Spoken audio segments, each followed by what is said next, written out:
Alrighty, beautiful people, here is a video about Gourdy and his twisted and how they work.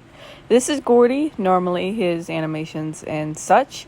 I'm going to put his stats on screen if you want to pause and take a look. As you can see, he is a support. You could also technically distract if you have the skill level to do so.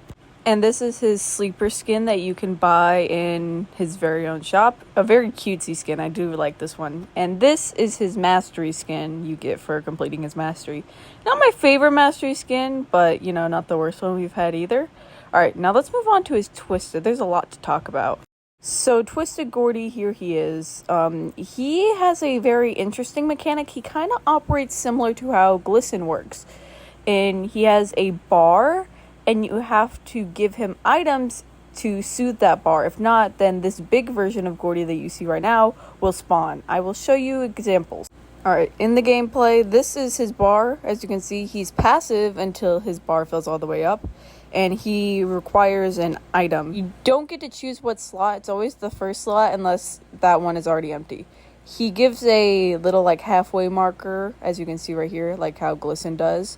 And then here I'm giving him an item and he's soothed and happy.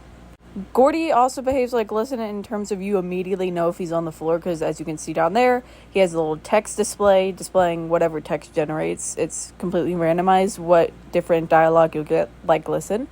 But same concept. Now, also like Glisten, whenever you finish the last machine, Gourdy automatically gets into his big stage, and you can see his little text there. He has a different one if you get him angry. Now, I'm going to show you what happens if you do let him get all the way. As you can see, his bar gets red once he starts getting closer and closer, and then as soon as the bar completes, he immediately gets into his big form. As you can see, he's transforming, and then he is immediately angry through the rest of the floor.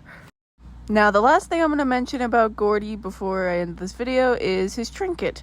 I'm going to display on screen right now the trinket you get for completing his research. It's an interesting trinket. It's better than the one Bassie had, but I also wouldn't preferably choose this over every other trinket. But yeah, that's how Gourdy and his Twisted works. Hope you enjoyed this video.